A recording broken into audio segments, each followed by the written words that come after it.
Hello, everyone, and welcome to another episode of Horty Springer's Health Law Expressions podcast. I'm Mary Paterni, and with me today is the man, the myth, the legend, Dan Mulholland, and we're going to be talking about these today. Now, I don't know about you, Dan, but this is my lifeline. Mary, what is that? I heard they have the internet on computers now. That looks like a really neat little toy. Dan, you could do everything in this. You can call your family, you can text your friends, you can check the scores of the Pirates games, but we all know what the scores are for that. But I have no friends, and my family doesn't want to hear from me. But that's beside the point. Tell us what we're talking about today, Mary. We're talking about texting, all right, and talking with your thumbs. And, it's really practical. I have to say I'm a millennial on the younger side, but I communicate mostly by texting. If someone calls me in my family, I immediately think that it's an emergency. And so something's wrong. So I use my thumbs a lot to talk.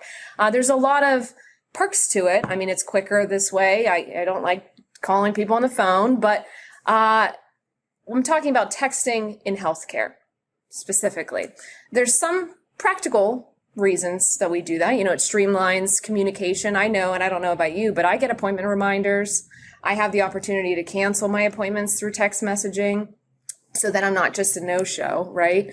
I also get notifications to pick up my prescriptions, so it's very helpful. And then, the provider-to-provider communication, talking to clients, I think that texting can be helpful as well, especially when it comes to patient handovers. And a lot of people don't want to pick up the phone all the time, and you're just constantly trying to call someone and playing phone tag. And so texting can kind of help there. If you're in a bind or you're busy, you can pick up your phone, send a message, and that. But there's limits to it, of course. We always tell people when you can avoid it, don't talk with your thumbs because 100%. In the wrong situation, that can get you into trouble. And there's some new rules on this, right? Yeah, there's a CMS memo that just came out. I think you wanted to talk about it, right? I always say convenience and quickness when it comes to texting does not necessarily translate to quality or compliance. And I think that comes out in CMS's recent memo. Yeah, CMS issued a memo in February of 2024, February 8th, that is, where they clarified that under the conditions of participation for hospitals and critical access hospitals, it would be okay for providers to text orders relative to patients that they have in the hospital.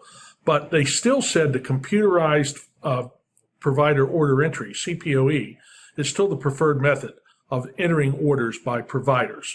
And they said if you're going to use text messages, there's certain curbs and gutters that have to apply whenever a doctor or a PA or some other provider is issuing an order that would cover a patient in the hospital. Now, when did this come out?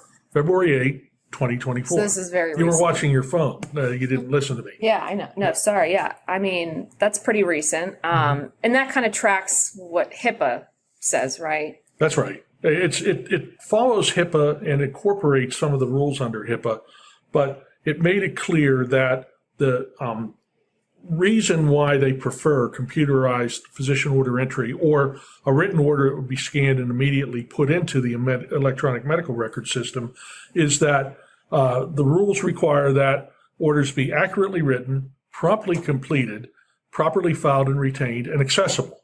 That isn't always the case with text messages, and you have a security problem, right? Right. Because, just the HIPAA basics, we have to make sure that there are controls in place so that unauthorized people can't gain access to the medical record. I mean, that's just HIPAA 101. And when you're thinking about text messaging, you have to consider what protections are in place. And when I'm sending an SMS message, the text messages that are built straight into your device, they don't have the type of encryption and the protections that certain applications might have. So we have to be very careful that we're not sending these text messages just through iMessage or Google Message or the like. Because, for instance, and we talk about this a lot when it comes to discovery and litigation.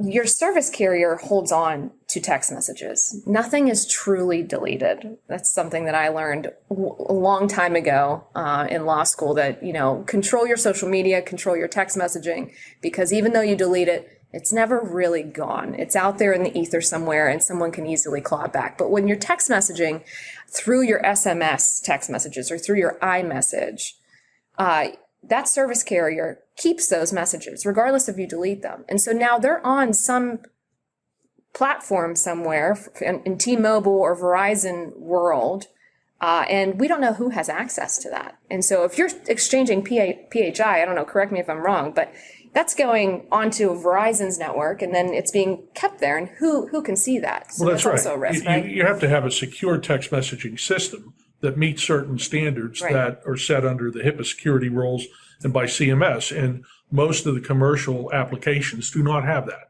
The other thing you have to remember is anything that you might text or email can be used against you in a court of law later on. I mean, you see almost routinely in lawsuits now, whether they're contract disputes, medical malpractice suits, somebody wants the other person's text messages. And while, you might think, well, it's not on my phone, it could be backed up to the cloud, it could be somewhere else. And there are companies that will go around and either in a mobile van come and just suck everything out of everybody's cell phone, and then put that into possible discovery. And while not everything in your cell phone is relevant, some people might have things on their phone that they don't want anybody to see. So always remember that when you're using texts, not only for medical purposes, but any kind of purpose in terms of communicating with your colleagues or whatever. There's also some rules about text messages for marketing. Sometimes you have somebody in a hospital or health system says, hey, let's send a blast text message out to all our patients, telling them what a great place we are and you ought to do something. Well, first of all, the HIPAA rules require that if you even think about doing it, you have to give the individual an opportunity to opt in, to be able to say, yeah, I want a text message.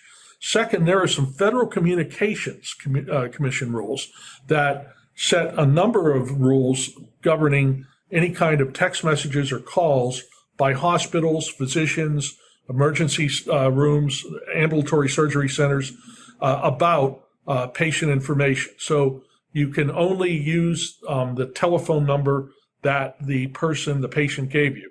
There has to be consent. There has to be clear understanding about the ability to opt out. You have to, if you're sending a text message, limit to 160 characters or less.